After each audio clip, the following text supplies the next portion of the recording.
Hello friends, good morning. Welcome to Adista classes. आज है 11 नवंबर 2020 और 11 नवंबर 2020 से जितने भी करंट अफेयर के इंपॉर्टेंट क्वेश्चन बनते हैं वो हम इस वीडियो में डिस्कस करेंगे।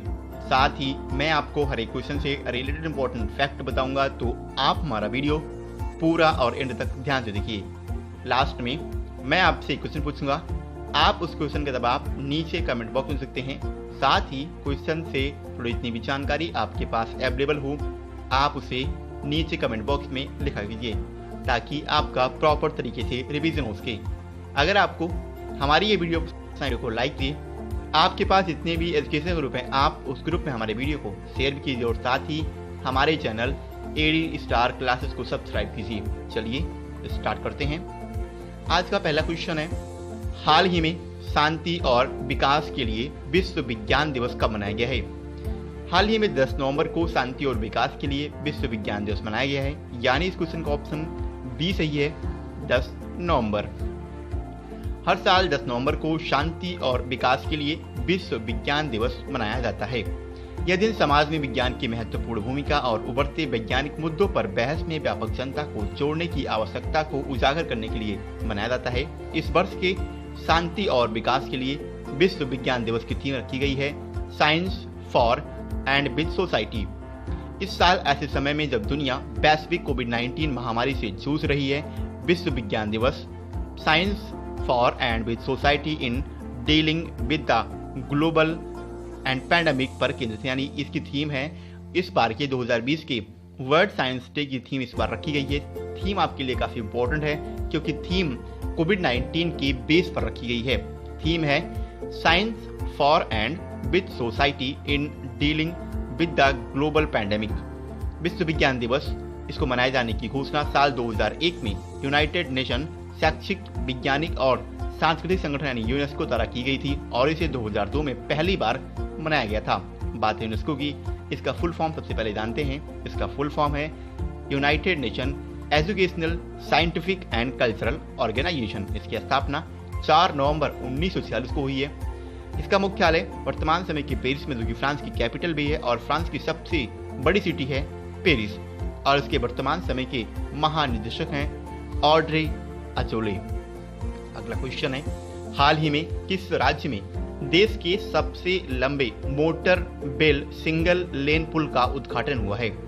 हाल ही में उत्तराखंड में देश के सबसे लंबे मोटर बेल सिंगल लेन पुल का उद्घाटन किया गया है, यानी इस क्वेश्चन का ऑप्शन ए सही है, उत्तराखंड। उत्तराखंड के टिहरी गढ़वाल जिले में भारत के सबसे लंबे single lane motorable suspension bridge का उद्घाटन किया गया है। राज्य के 20वें स्थापना दिवस यानी 9 नवंबर 2020 को चिन्हित करने के लिए मुख्यमंत्री त्रिवेंद्र सिंह रावत द्वारा डोबरा चांटी झूला, जो कि सस्पेंशन है, यहीं पर एक पुल का उद्घाटन किया गया। यह पुल 725 मीटर लंबा है और इसे 14 सालों में टिहरी झील के ऊपर 2.95 करोड़ रुपए की लागत से बनाया गया है। यह टिहरी और प्रतापनगर के बीच यात्रा के समय को 5 घंटे से घटाकर 1.5 घंटे, यानी पहले जो यहाँ पे दो क्षेत्र हैं, एक नाम है टिहरी जो कि जिला है और दूसरा है प्रतापनगर। इन दोनों के बीच में जब आप यात्रा करते थे तो पहले का जो टाइम था वो था 5 घंटे, लेकिन अब इस single lane motorable suspension bridge के द्वारा इस 5 घंटे की समय सीमा को घटाकर 1.5 घंटे अब कर दी गई, यानी पहले जो 5 घंटे लगते थे अब वो सिर्फ यानी मात्र 1.5 घंटे ही यात्रा का समय लगेगा। बात है उत्तराखंड की। इसके वर्तमान समय के मुख्यमंत्री हैं त्रिवेंद्र सिंह रावत और उसके वर्तमान समय की राज्यपाल हैं बेबी रानी मौर्य। जब भी बात आती है उत्तराखंड की, मैं आपसे 2 फैक्ट के बारे में हमेशा बात करता हूँ। पहला, भारत का सबसे पुराना नेशनल पार्क जिसका नाम है जिम कॉर्बेट नेशनल पार्क, और यहाँ से क्वेश्चन ये बनता है कि जिम कॉर्बेट नेशनल पार्क का पुराना नाम क्या था? तो इसका पुराना नाम था हैली नेशनल पार्क। इसके अलावा उत्तराखंड में है फ्लावर्स वैली यानी फूलों की घाटी, और जब भी बात आती है फ्लावर्स की वैली तो आपके माइंड में क्वेश्चन आना चाहिए साइलेंट वैली की। शांत घाटी यानी साइलेंट वैली ये केरला में है, जबकि उत्तराखंड में है फ्लावर्स वैली यानी फूलों की घाटी। अगला क्वेश्चन है, हाल ही में किस राज्य की तेजपुर लीची को भौगोलिक संकेत यानी GI टैग दिए जाने की घोषणा की गई है? अभी हाल ही में असम की तेजपुर लीची को भौगोलिक संकेत यानी जियोग्राफिकल इंडिकेशन टैग दिए जाने की घोषणा की गई है, यानी इस क्वेश्चन का ऑप्शन सी सही है, असम। हाल ही में कृषि और प्रसंस्कृत खाद्य उत्पाद निर्यात विकास प्राधिकरण यानी agriculture and processed food products export development authority ने असम की तेजपुर लीची को भौगोलिक संकेत यानी जियोग्राफिकल इंडिकेशन टैग दिए जाने की घोषणा की है। हालांकि जीआई टैग सूची में लीची का नाम 2015 से ही शामिल था। जीआई टैगिंग के लिए 28 अगस्त 2013 को उत्तर पूर्वी क्षेत्रीय कृषि विपणन निगम लिमिटेड यानी north eastern regional agricultural marketing corporation limited द्वारा आवेदन किया गया था। इसके अलावा किसी भी भौगोलिक संकेत का उपयोग विशिष्ट भौगोलिक उत्पत्ति के एक उत्पाद पर किया जाता है जो इसकी उत्पत्ति के स्थान के कारण इसकी विशिष्टता या इसकी प्रतिष्ठा के लिए दिया गया है। इसके अलावा कुछ और जानते हैं, ज्योग्राफिकल इंडिकेशन आखिर होता क्या है। तो इसके लिए पेटेंट, डिजाइन और ट्रेडमार्क के नियंत्रण जनरल के कार्यालय में आवेदन दाखिल करना होगा। साथ ही केंद्रीय वाणिज्य और उद्योग मंत्रालय के तहत एक शीर्ष निकाय कृषि और प्रसंस्कृत खाद्य उत्पाद निर्यात विकास प्राधिकरण यानी एपिटा द्वारा इसकी पुष्टि की गई है, जो कृषि उत्पादों के निर्यात संवर्धन के लिए काफी जिम्मेदार है।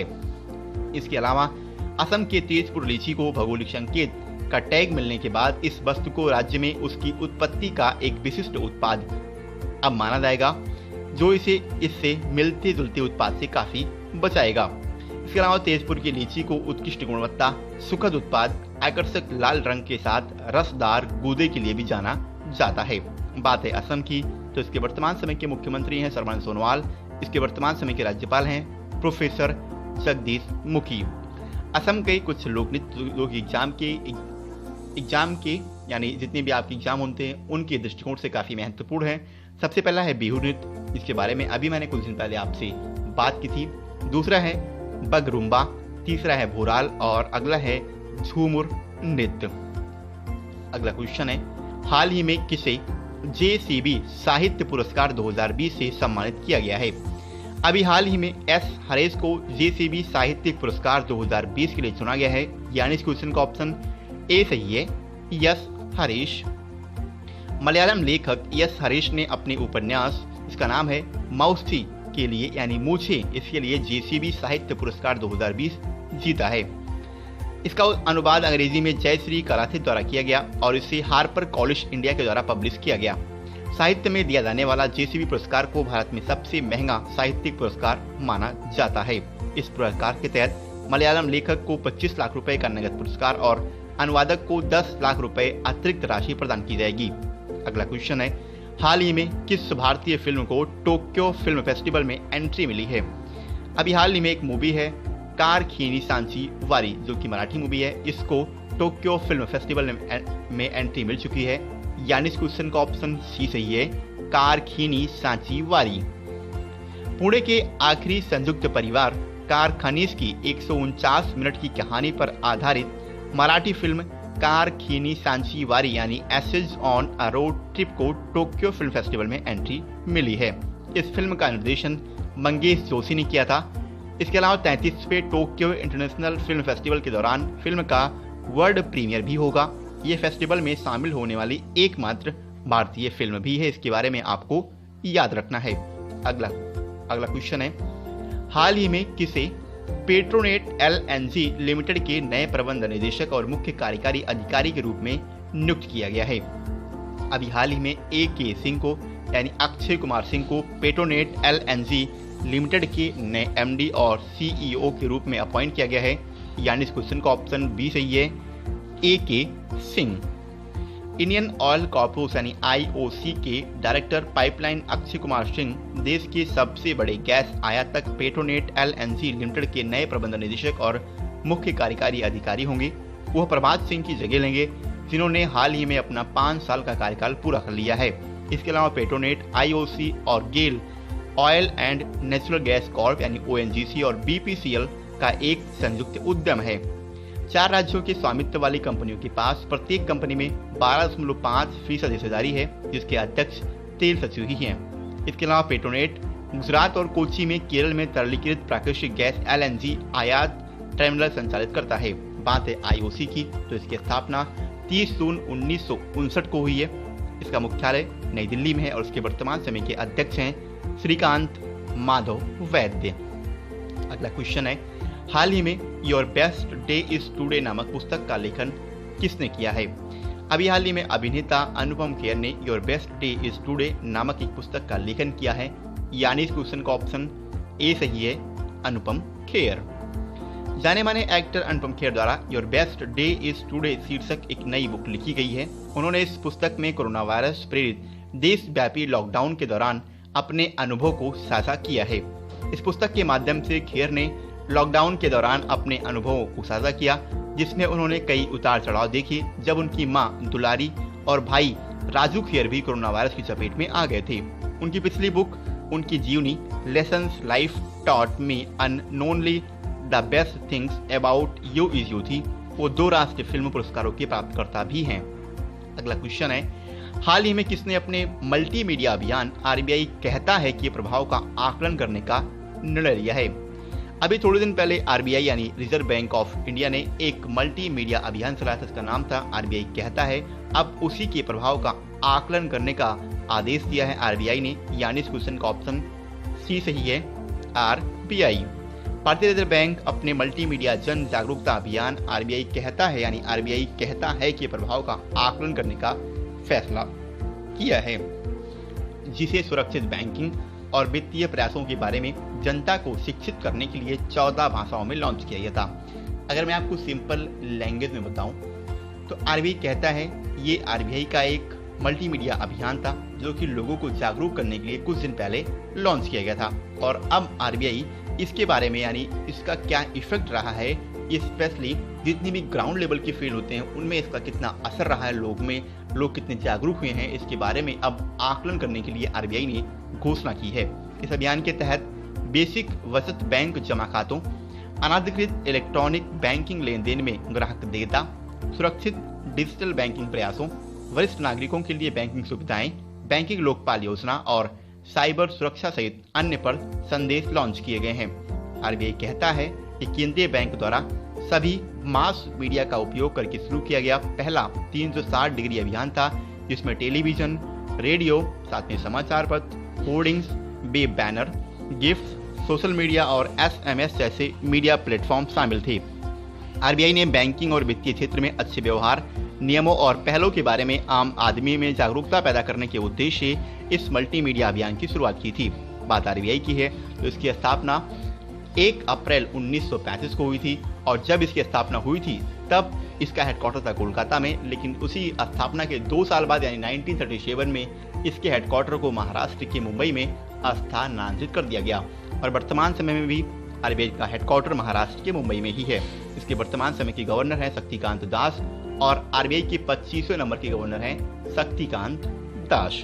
आरबीआई के डिप्टी गवर्नर 3 हैं, उनके बारे में जानते हैं, बीबी कानूनगो, एमके जैन, एमडी पात्रा और राजेश्वर राव। लास्ट आपसे क्वेश्चन किया गया था, हाल ही में सिस्का ग्रुप ने किसे अपना नया ब्रांड एम्बेसडर बनाया है?